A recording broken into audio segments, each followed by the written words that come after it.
আমি আজ বানাচ্ছি ইলিশের ননি বাহার। তার জন্য নিয়েছি আমি ইলিশ মাছ, তার জন্য নিয়েছি দুধ, নিয়েছি কাঁচা লঙ্কা, নিয়েছি নুন আর গোলমরিচ, আর নিয়েছি ফ্রেশ ক্রিম। আর রান্নাটা হবে মাখনে, তাই আমি নিয়েছি মাখন। মাছটায় আমি নুন আর গোলমরিচ একটু মাখিয়ে নেব।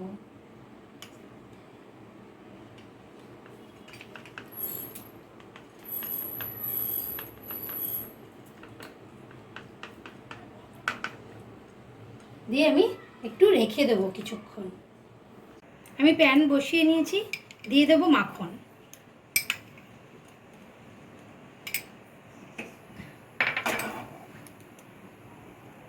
মাখনটা গরম হওয়া পর্যন্ত অপেক্ষা করব। মাখনটা গরম হয়ে গেছে, আমি দিয়ে দেবো একটা চেরা কাঁচা লঙ্কা। তারপরে আমি দিয়ে দেবো মাছগুলো।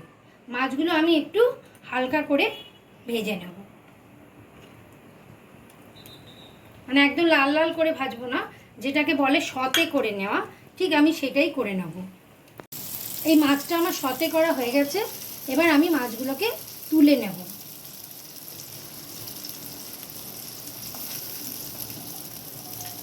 খুব হালকা ভাজতে হবে।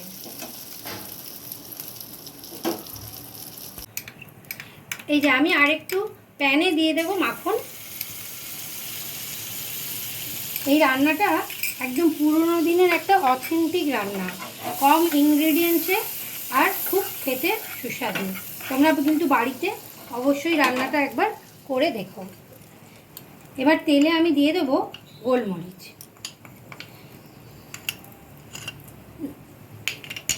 তারপরে আমি একে একে দিয়ে দেবো দুধ, দিয়ে দেবো ফ্রেশ ক্রিম,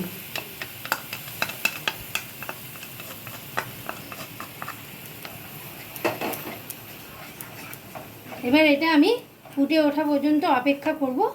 আর দিয়ে দেবো কটা গোটা কাঁচা লঙ্কা। যে যেরকম ঝাল খায় সে সেরকম দেবে, তোমরা কেউ চিড়েও দিতে পারো। আর নুনটা তো স্বাদ মতো, এবার আমি এর মধ্যে নুনটাও দিয়ে দেব। নুনটা একবারে যে যার স্বাদ মতো। দুধ আর ক্রিমের মিশ্রণটা ফুটে উঠেছে, এবার আমি এক এক করে মাছটা দিয়ে দেবো। মাছটা আমি হাতে করেই ছাড়ছি, এত নরম মাছ তো, তাই জন্য ভেঙে যাওয়ার চান্স আছে।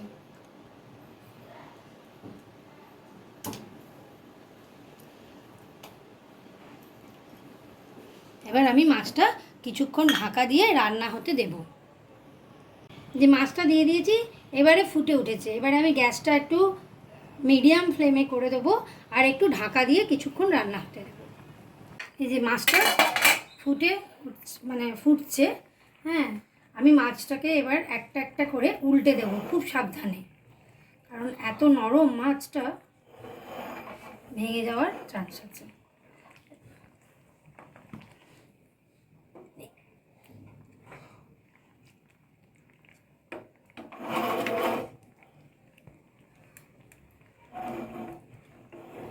এই যে হয়ে গেছে, উল্টে দিয়েছি, এবার আমি আর কিছুক্ষণ হতে দেব। যে রান্নাটা কিন্তু আমার একদম রেডি। এবার আমি গ্যাসটা বন্ধ করে কিছুক্ষণ স্ট্যান্ডিং টাইমে রাখবো।